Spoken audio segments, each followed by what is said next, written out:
শুভ সকাল বন্ধুরা, কেমন আছো তোমরা সবাই?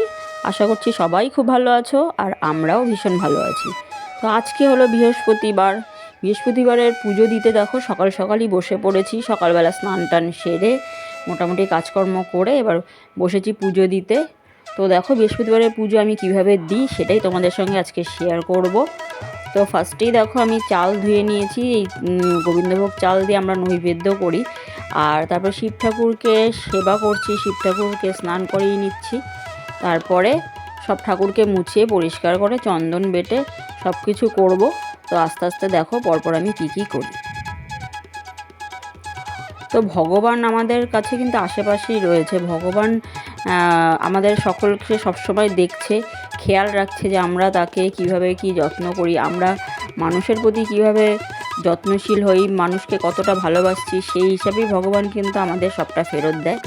ভগবান যতটা যাকে যতটা দেওয়ার তাকে ঠিক ততটাই কিন্তু ফেরত দেয়, তার থেকে বেশিও না কমও না। আমরা যতটাই চাই না কেন, যতই কিছু করি না কেন, তবে হ্যাঁ, ভগবানকে যদি মন থেকে ডাকো তোমার বিপদে আপদে সবসময় কিন্তু সাড়া দেয়। এই জিনিসটা আমিও লক্ষ্য করেছি, আমিও আমার জীবনে দেখেছি। তো দেখো সকালবেলা বাবা মানে আমার শ্বশুরমশাই ফুল, বেলপাতা, তুলসী পাতা সব একসঙ্গে নিয়ে এসেছে, দুব্বো। তো দুব্বোগুলো বেছে নিচ্ছি, তারপরে চন্দন বেটে নিয়েছিলাম। দুব্বোগুলো দিয়ে চন্দন দিয়ে এবার ঠাকুরের ঘট চড়াবো মায়ের লক্ষ্মীবারে। তো দেখতে থাকো। দুব্বোগুলো আমাদের সামনেও মানে আমাদের ঘরের সামনেও হয়, কিন্তু সেখানে সবসময় নোংরা টোংরা থাকে, তো তাই দোকান থেকে কিনে আনলে সেই দুব্বোগুলি আমরা বেশি ব্যবহার করি। আর এদিকে আম সরাতে দেখো সিঁদুর লাগিয়ে নিচ্ছি। আর ঘটের মধ্যে সিঁদুর লাগাবো, আমরা কলাও দিই ঘটে, সেটাই দিচ্ছি। দেখো মায়ের ঘটে মায়ের ঘটে স্বস্তিক চিহ্ন এঁকে নিচ্ছি।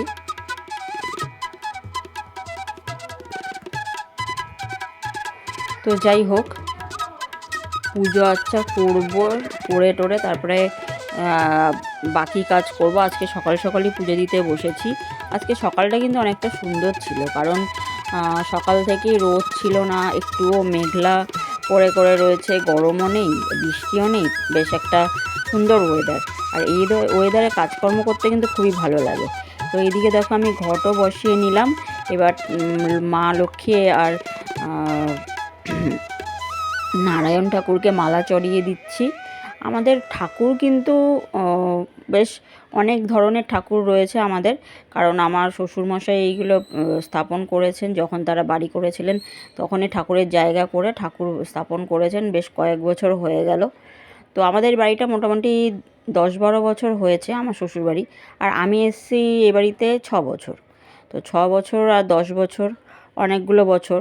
তো এইদিকে দেখো কথা বলতে বলতে ঠাকুরকে সাজিয়েও নিয়েছি ফুলমালা দিয়ে। দেখতেই পাচ্ছ দুই থাকে আমাদের ঠাকুর রেখে দেয়। আর এদিকে দেখো একটা পাত্রের মধ্যে দুব্ব, তুলসী ফুল, চন্দন আর সিঁদুর সব কিছু নিয়ে, আর ঠাকুরের লক্ষ্মী বই নিয়ে, পাঁচালি বই নিয়ে রেখে দিলাম। এটা আমরা আরতি করার সময় ব্যবহার করি। আর এদিকে ঠাকুরের জন্য এই তুলো নিয়ে প্রদীপ জ্বালানোর ব্যবস্থা করব। তো ঠাকুরকে আমরা বৃহস্পতিবারে আমাদের সেবা দিতে অনেকটা সময় লেগে যায়, মোটামুটি 1-1.5 ঘন্টা লেগে যায় আমার পুজো দিতে। সেজন্য আমি সকালেই বসে পড়ি পুজোটা দিতে। আর মা ওদিকে রান্নাবান্নাগুলো কমপ্লিট করে। আর সকালবেলা পুজো হয়ে গেলে কি অনেকটা আমাদের কাজ শেষ হয়ে যায়। দেখো মোটামুটি পুজো প্রায় শেষের দিকে হয়ে এসছে। এবার আমি ভোগ চড়াবো, ঠাকুরকে ভোগ লাগাবো। এই যে নৈবেদ্যের চাল ধুয়ে নিয়েছিলাম, যেটা ভিজিয়ে রেখেছিলাম, আর তার মধ্যে দিয়ে দেবো কলা, পান আর সামান্য মিষ্টি দিতে হয়, সেই জন্য সামান্য মিষ্টি দিয়ে দেব।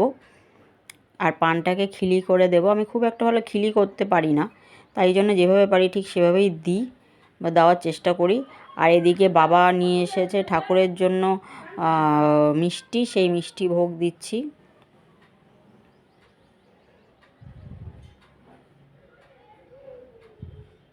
তো ঠাকুরকে ভোগ লাগিয়ে এবারে করে নেব আরতি। দেখো তোমরা জানো লক্ষ্মী দেবী কিন্তু ধন সম্পদের দেবী। লক্ষ্মী ঠাকুরকে যতটাই তুষ্ট করা যায় উনি কিন্তু ধন সম্পদ, আমরা মনে করে থাকি, পুরাণে লেখা আছে যে উনি ততটাই তুষ্ট হলেই সেই মানে ধন সম্পদের অপার সম্ভার আমাদের দিয়ে থাকেন। তবে এটা চলিত কথা, এর মধ্যে কোনো সত্যতা নেই। তবে আমরা তবুও লক্ষ্মী দেবীকে তুষ্ট করার জন্য বৃহস্পতিবারে ঘট বসাই, একটা ঘরের লক্ষ্মীশ্রী বজায় রাখার চেষ্টা করি, যাতে ঘর দুয়ার সুন্দর থাকে, শান্তি বজায় থাকে, তার জন্যই আমরা কিন্তু লক্ষ্মী পুজো করি। এমন নয় যে ধন সম্পদের জন্যই আমরা লক্ষ্মী পুজো করে থাকি, যাতে ঘরে শান্তি বজায় থাকে, সবাই সুস্থ থাকে, ভালো থাকে, সেই আশাতেই আমরা লক্ষ্মী দেবীর আরাধনা করে থাকি, সমস্ত ঠাকুরেরই আরাধনা করে থাকি।